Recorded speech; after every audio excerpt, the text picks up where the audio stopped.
গায়ের জোরে সবকিছু চালাবেন নাকি আপনারা? গায়ের জোরে চালাবেন? গায়ের জোরে চলবে দেশ? আর এভাবে করলে দলের অবস্থাটা কোথায় গিয়ে দাঁড়াবে? এটা কি দলের লোকজন বুঝে না? এই জিনিসটা কেউ লাইক করছে না, এটা বুঝতে হবে। আপনার জিনিস কেউ লাইক করছে না, আপনি যদি এটা না বুঝে মডিফাই না করেন, রেকটিফাই না করেন, তাহলে আপনি সামনের ভালোর দিকে আগাবেন কিভাবে? আমরা তো চাই বিএনপি দলটা ক্ষমতায় বসেছে, তারা ভালোভাবে শহীদ জিয়ার, ম্যাডাম খালেদা জিয়ার আদর্শ নিয়ে তারা দেশটাকে সামনে নিয়ে গিয়ে সামনের দিকে এগিয়ে নিয়ে যাবে। এটা তো আমরা চাই, সবাই চায়। কিন্তু এখানে তো কারো প্রতি বিষোদাগার নয়, এখানে কথা হচ্ছে যে মানুষের পালসটা আপনারা বুঝতেছেন না এবং এটাকে পাত্তা দিচ্ছেন না। এটা তো ঠিক না, এটা মানুষ পজিটিভলি নিচ্ছে না এবং আরো কি একটা মানতে চাচ্ছে না। তো আরে ভাই, অর্ধেক মানবেন অর্ধেক মানবেন না, এটা কি হয়? তাহলে আপনি অর্ধেক নির্বাচন মানছেন আর গণভোট মানবেন না। বাদ হলে দুইটাই বাদ করেন, আপনি নির্বাচনও বাদ করেন। Let's have a fresh election, আবার ইলেকশন করি। ৩,০০০ কোটি টাকা খরচ যাবে, জনগণের টাকা যাবে, কোনো নেতা নেত্রীর টাকা তো যাবে না। জনগণ তো ১,০০,০০০ কোটি পার, ১ লক্ষ টাকা পার, না ওয়েট করেন। জনগণ তো প্রতি জন্ম হওয়ার সাথে সাথেই ১,০০,০০০ টাকা পার হেড ঋণ নিয়ে জন্ম হচ্ছে, তাহলে তো জনগণ তো টাকা দিচ্ছে, জনগণের টাকা তো লুটপাট হয়ে যাচ্ছে। সেই জায়গায় আরেকটা রি-ইলেকশন হলে কোনো সমস্যা নাই। আপনি হয় দুইটাকেই মেনে নেবেন, না হয় কোনোটাকেই মানবেন না। একটা মানবো একটা মানবো না, এটা তো হয় না। আর যেখানে ৭০% মানুষ রায় দিয়েছে, ৭০% মানুষ রায় দেওয়া মানে এটা 100%। কারণ আপনি যখন এমপি হন তখন আপনি 100% ভোট পান, আপনি 60% ভোট পান। বেশি ভোট পাওয়াতে আপনি ওই জায়গার এমপি হন। আপনি কি ওই 60%-এর এমপি থাকেন? না, আপনি সমগ্র এলাকার এমপি থাকেন। তার মানে ওই সমগ্র এলাকার লোক আপনাকে মেনে নিচ্ছে এমপি হিসেবে। তাহলে এখানে ৭০%-এর রায় শুধু ৭০%ই মানে না, এটা লজিক্যালি, লিগালি এবং ম্যাথমেটিক্যালি 100% লোকেরই রায় হিসেবে গণ্য করতে হবে। এটা কেন আমাদের বাধা কোথায়? আমরা একটু মানে সেন্সিবল হতে পারি না? কোথায় অসুবিধা আছে আমাদের? সমস্যাটা কোথায়? সমস্যা তো নিশ্চয়ই কোথাও আছে। কেন আপনি আওয়ামী লীগকে আসার সুযোগ করে দিচ্ছেন, জামিন পেয়ে যাচ্ছে, যারা দেশটাকে নষ্ট করেছে খায়রুল হককে জামিন দিয়ে দিচ্ছেন, তারপর ওই ৩ রত্নকে জামিন দিয়ে দিচ্ছেন, ইনু মেনন আর ওই যে আরেকজন শামসুদ্দিন মানিক, যারা বিচার ব্যবস্থা থেকে খেয়ে দিয়ে গেছে। তো এখানে দেশের ক্ষতি করে গেছে আর মানুষ বলতে পারবে না। আর মানুষ বললে বলবে যে জাস্টিফাই, এইটা না ওইটা, এইটা হবে না, এইটা বৈধ, এইটা অবৈধ, এইটা বাতিল করতে হবে। বা গায়ের জোরে সবকিছু চালাবেন নাকি আপনারা? গায়ের জোরে চালাবেন? গায়ের জোরে চলবে দেশ? আর এভাবে করলে দলের অবস্থাটা কোথায় গিয়ে দাঁড়াবে?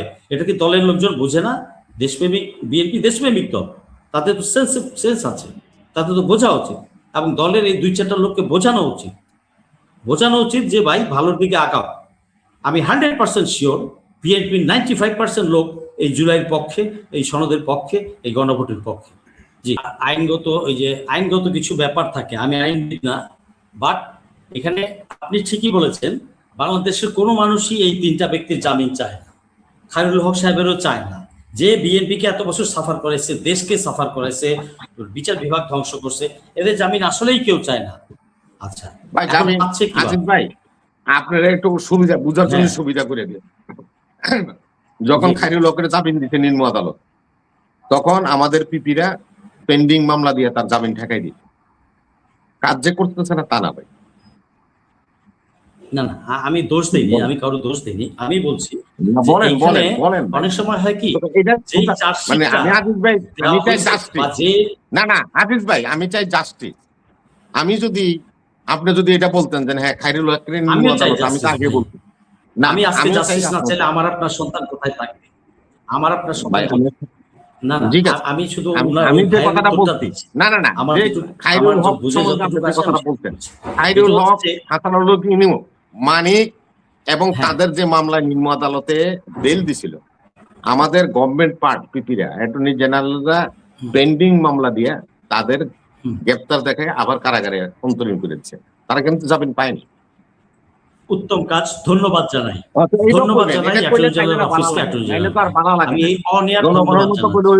হ্যাঁ, না অবশ্যই ভাই, আমি সাদাকে সাদা, কালাকে কালা বলার মানুষ। আমি কোনো তেল মারামারি কোনো করি না। এটা যারা আমার চিনে তারা চিনে ভালো হবে। আচ্ছা, এখানে হচ্ছে ভাই যে দর্শক ভাই বলেছেন, এখানে হয় কি অনেক সময় আমরা দেখি যে বের হয়ে আসে কেমনি, এখন এতদিন বিচারপতি মানিক এবং ইনু মেননকে জামিন দেওয়া হয়েছে, সেটা দল আছে, জিয়াউর রহমানের বিচারপতি মানিক এবং ইনু মেননকে জামিন দেওয়া হয়েছে, জিয়াউর রহমানকে কটূক্তি করেছেন ওই মামলা থেকে তাদেরকে জামিন দেওয়া হয়েছে। তারা জুলাই হত্যা মামলায় কিন্তু জিয়াউর রহমানের কটূক্তি সেই মামলা থেকে জামিন দিচ্ছে তারা। না পারে আমরা কি করবো? নিম্ন আদালতই, কিন্তু ওই যে তার কেসটা যদি পোক্ত না হয়, সব ধারা ওইভাবে যে সহ যদি ইনক্লুড করা না হয়, এই ফাঁক থাকে কিছু, ওই ফাঁকের মনির ভাই বলছে, আপনি এটা শুনেন, জিয়াউর রহমানের তারা গালি দিচ্ছে, আমাদের একজন কর্মী এই গালি দেওয়ার কারণে তাদের বিরুদ্ধে একটা মামলা করছিল, সেই মামলা জামিন হয়েছে। এটা তো অন্য কোনো ধারা না, আদালত অবমাননা মানে গালি সেটা ওই শামসুদ্দিন মানিক ওদের কথা বলছে, ওদের সবাই আমরা কেউ কিন্তু তাদের জামিন চাই না, চাই না কেউ, কেউ মানুষ, কিন্তু তারপরে পেয়ে যায়। আচ্ছা, তারপরে কোর্টের অনেক কে কিভাবে কোন দিকে মুভ করছে এটা আইন আদালত বলতে পারবে ভালো, বাট মানুষের কিন্তু একটা পারসেপশন আছে। মানুষের পারসেপশনটা কি জানেন? মানুষের পারসেপশন কিন্তু রং না কখনো, এটা রিসার্চ করে পরে দেখা যায় যে মানুষই ঠিক, কারণ কি ম্যানেজড হয়ে যায় অনেক। আমাদের আদালত গত 17 বছর এমনভাবে তৈরি করছেন হাসিনা, এখন বিএনপি আসছে, তাতে কি হয়েছে? মানুষের চরিত্রগুলো তো বদলায় নেই, কোর্টের আচার আচরণগুলো তো বদলায় নেই। অতএব কিছু না কিছু ম্যানেজ করার ফাঁক ফোকর থাকে, টাকা দিয়ে ম্যানেজ করে ফেলে। আর কেউ যদি বলে ভাই এটা কি বলেন কোর্ট সম্বন্ধে, কোনদিন ম্যানেজ হয় না, ও তাহলে বাংলাদেশে বসবাস করে না, যেই কথা বলবে সে বাংলাদেশে বসবাস করে না, সে বাংলাদেশে। এটাই। অতএব এই দেশে অনেক কিছুই সম্ভব হয়েছে অতীতে, বাট আমরা আশা করব এই নির্বাচিত সরকার সময়ে এসে অতীতের সব ময়লা যেন দূর হয় এবং একটা আইনের শাসন প্রতিষ্ঠা হয়, এটাই আমাদের আশা। এটার জন্যই আমরা রক্ত দিছি, আমাদের ছেলেরা রক্ত দিছি। জি, ধন্যবাদ। আর আরেকটা প্রশ্ন কি যেন করেছিলেন, ভুলে গেছি। যাই হোক ভাই, আপনারাও জানেন, যারা প্রশ্ন করছেন সবার প্রতি সালাম শ্রদ্ধা।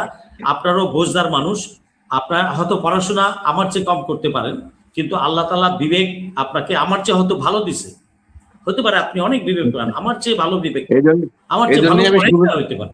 না আজিজ ভাই, আমি শুরুতে বলছিলাম যে মার চেয়ে মাসির পোড়া ভালো না, এই জন্য আমি কথাটা বলছি। এটা কাউকে আমি ওইভাবে বলবো না, ওই জন্যই বলছিলাম ভাই। আজকে আমি কেন বিএনপিকে এত সমালোচনা করি, আমার কষ্ট লাগে তো ভাই।